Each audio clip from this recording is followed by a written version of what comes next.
Dr. Saumitra Kumar. I am an associate professor at a medical college in West Bengal, very near to Kolkata. I am also a ENT consultant. I work at my own daycare center. It is at a small place near Kolkata. Today, I would like to speak on two very important topics. One of this is chronic tonsillitis and the other is adenoid hypertrophy. We know parents are very concerned about their children suffering from these two conditions. The first thing I would like to speak about is chronic tonsillitis.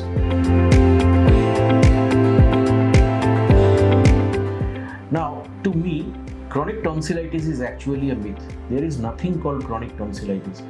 A tonsillitis per se cannot be chronic. Why? Because have you ever seen a person who is suffering from headache for a large number of years continuously?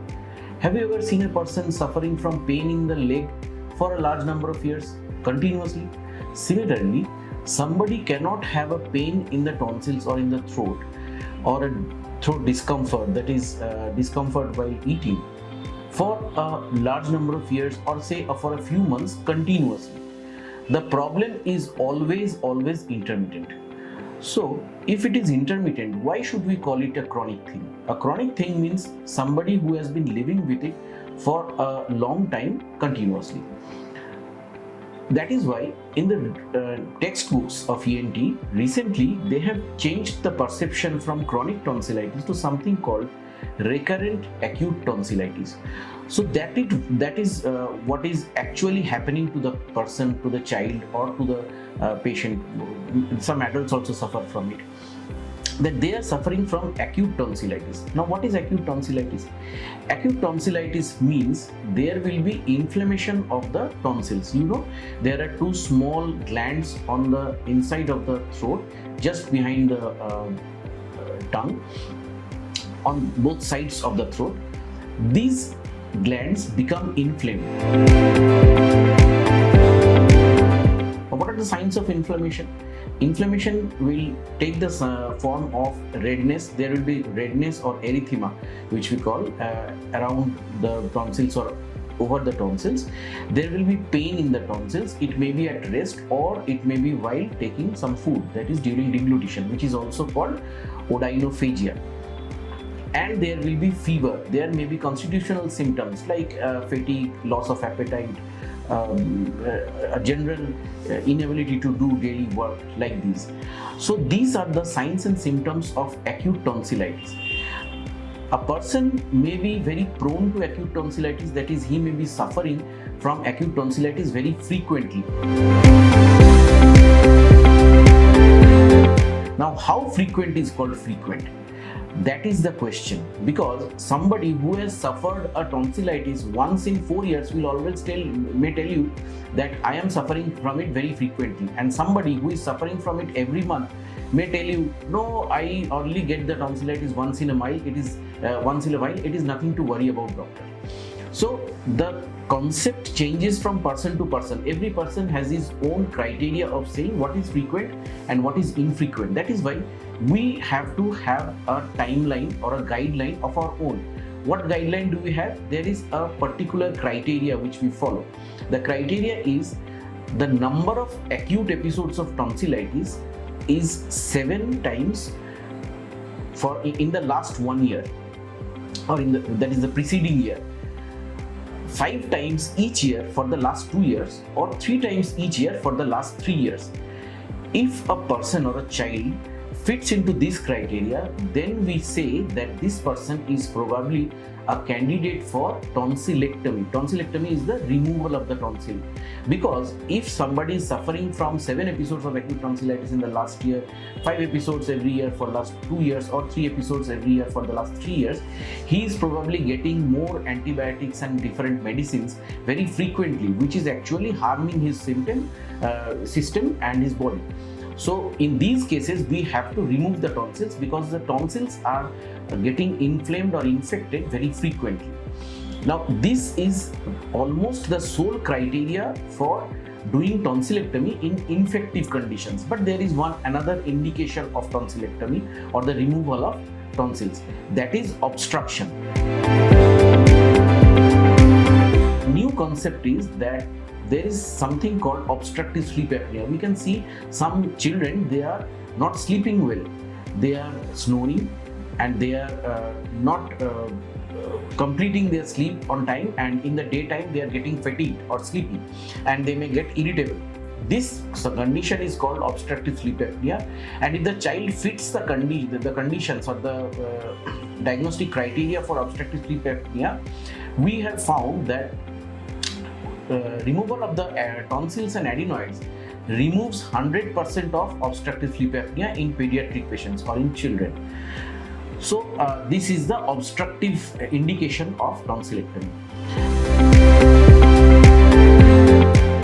There are some other indications, relative indications of tonsillectomy. That is, one we say that there is a unilateral hypertrophy. That is, one side of the tonsil is much greater than the other side.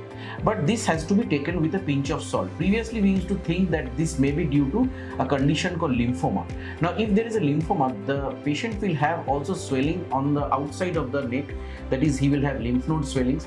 So if we are very suspicious of lymphoma, we can remove the tonsils and we can send it for biopsy or a histopathological examination, which will give us a diagnosis of lymphoma. The other indication of tonsillectomy, which is a non-tonsil indication, that is a glossopharyngeal neuralgia. There are some people who say that there is an enlarged styloid process or the stylohyoid ligament which gets ossified and it presses on the glossopharyngeal nerve. So we have to remove that stylohyoid ligament. This symptom or this condition is called Eagle syndrome, but I doubt how many people are actually diagnosing Eagle syndrome these days. Most of us believe, including me, that the Eagle syndrome is largely a myth and there is nothing called stylalgia. So doing a styloidectomy but after doing a tonsillectomy, that is almost out of the window. Now I come to adenoid hypertrophy. We know that adenoids are glands at the back of our nose in the nasopharynx. The place is called nasopharynx, and it is situated at the junction of the roof and the posterior wall of the nasopharynx. Now these adenoids, they are part of the human physiology. They start appearing very early. Some people say up to even after the age of 6 months it starts appearing. Some people say at the age of 2 years it starts appearing. Anyway, it reaches its peak at 6 years and it slowly regresses. And the total regression of the adenoids may take up to the age of 15 years. So a person generally will have the adenoid from 2 years up to the age of 15 years. So if we find an adenoid gland in a child who is between the ages of 2 and 15, it is not abnormal. When it is abnormal, when it blocks the nasopharynx fully, that is, the person cannot breathe through the nose and he has or she has to breathe through the mouth. That is called a condition where it is called adenoid hypertrophy grade 3. Now in this grade 3 hypertrophy, we can go for removal of the adenoids. As I told you before, that there is the obstructive indication of adenoidectomy. That is, if the person is suffering from obstructive sleep apnea, we can go for adenoidectomy, only in children, of course. And there are other indications of adenoidectomy, like because the adenoids are situated very close to the opening of the eustachian tube, the nasopharyngeal end of the eustachian tube, sometimes the adenoid can physically obstruct the eustachian tube opening, or sometimes the adenoid can be a reservoir of infection, so that the child gets frequent attacks of otitis media or ear infections. In these cases also, when the child is getting something called otitis media with effusion, that is, the ear always contains some fluid, then we can go for an adenoidectomy. So these are the two main indications of adenoidectomy. Just because a child is getting recurrent cough and cold does not warrant an adenoidectomy in a child, because a child, it's part of the physiology of the human beings to have an adenoid, and it generally regresses by the age of 15 years, as I told you. There are some medical management of adenoid hypertrophy. The most important of these is steroid nasal sprays. We know that adenoids, they shrink by steroid nasal sprays. By the application of steroid nasal sprays, we prescribe them at a stretch for at least 3 months, and it is very recent that these adenoid hypertrophy has been shown to be reduced by steroid nasal sprays. It is only after 2010 a few studies have come up which are showing that there are very good results by the use of steroid nasal sprays in adenoid hypertrophy.